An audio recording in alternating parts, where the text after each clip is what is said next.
بسم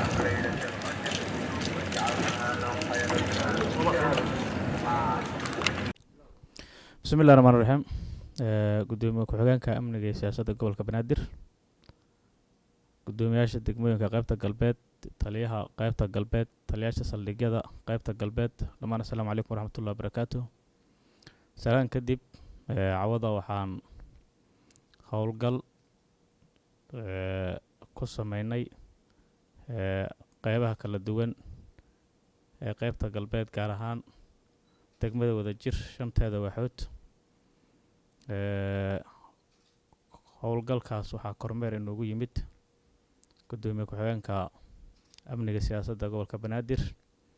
kadib waxaa la galay shir ku saabsan qaybta amniga, shirkaas oo ku dhammaaday is-afgarad. waxaan rabaa intaas kadib inaan ka hadlo dhacdo ka dhacday dhowr habeen ka hor xaafadda tarbuush. waxaan rabaa marka ugu horeysa inaan tacsi u diro ciidamadii booliska ahay iyagoo gudanaya waajibaadkooda qaran meeshaas ku dhintay, iyo kuwa ku dhaawacmaba kuwii ku dhinta alla u naxariisto, sabar iyo iimaan allah ka siiyo ehladooda. sidoo kale waxaan ayagana tacsi u dirayaa bulshada reer wadajir oon runtii aan ka xunnahay in korkooda dhibaato noocaas ay ka dhex dhacdo. waxay wax ka gaareen ayagana waxaan leeyahay ilaahay caafimaad dhaawacmay, hadda wax dhimashaha ma jiraan, dhaawacmay ilaahay caafimaad ha siiyo. intaas kadib waxaan rabaa inaan u diro ugu horeyn dhammaan hay-adaha amniga baaq. hay-adaha amnigu waxaa waaye waxay wada saaran yihiin doon, waxay ka wada shaqeeyaan badbaadada shacabkooda. haddii ahaan lahaayeen boolis, military, nabad sugid, nisa, dhammaantood waxaa ka wada dhexeeya iskaashi. shaqadana cid kastaba meel ay ka leedahay. waxaan rabaa marka maadaama ay hal cadow leeyihiin, hal ujeeddo ay leeyihiin, inay si dhab ah u wada shaqeeyaan, cid kastana shaqadeeda lagu garab siiyo. way caddahay, wax qarsoon ma ahan. sidoo kale waxaan rabaa bulshada reer wadajir inaan u diro baaq ah.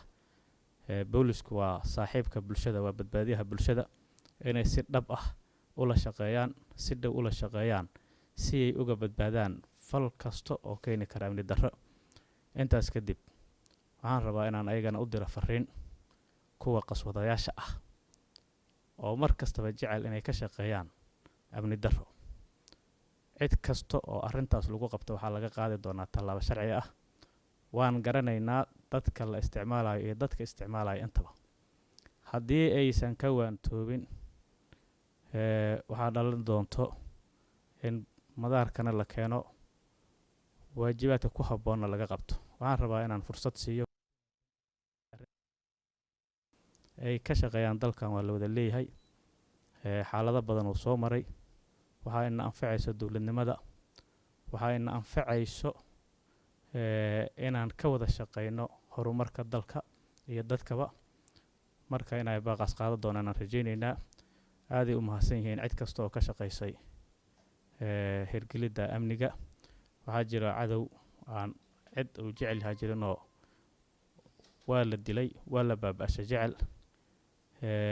inaan si wada jira u wada qaban doonaan rajaynaynaa kooxda ugus oo tabartooda ay sii dhammaanayso. aadaad u mahadsantihiin. wasalaamu calaykum waraxmatullahi wabarakaatu. بسم الله الرحمن الرحيم.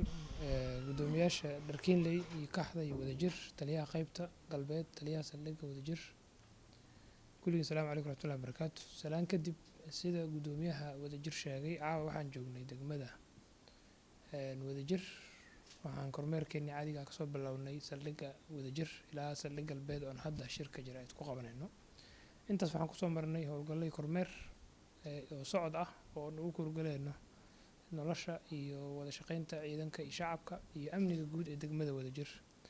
degmadan waxay ka mid ahaan jirtay degmooyinka ugu amniga badan magaalada, welina waa ku tirinaa inay ka mid tahay oo argagixisadu aysan ku xoog badnayn.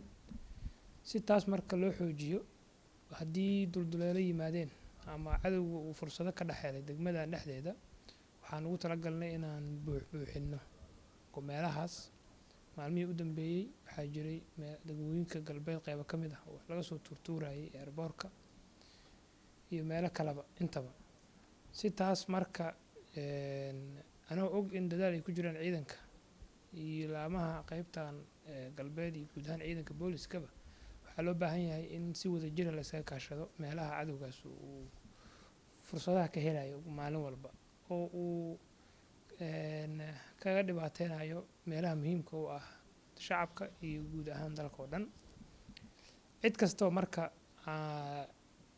tuhun ku jiro ama cid kastoo aan u aragno inay fududeynayso wax kastoo amni darro keenaya waxaan ka qaadaynaa tallaabo sharciga waafaqsan waxaana ka waantoodaan leenahay ciidanka booliska uga mahad celinaya habeen iyo maalin ayagoo shaqooyinkooda ku jira marmarka qaar la kulma maxay ahayto isku dhacyo aan ayagoo shaqooyinkoodii ku jira dhaawacyo soo gaaro dhimasho soo gaarto kulli waxay ku dadaalayaan sida dadka degmadan degan ay u heli lahaayeen amni ay waara iyo nolol ay u heli lahaayeen marka ayagana waa bogaadinaynaa cid kasta oo caqabad loo arkana ciidanka iyo laamaha amnigu diyaar waxay u yihiin inay tallaabo ka qaadaan waa mahadsantihin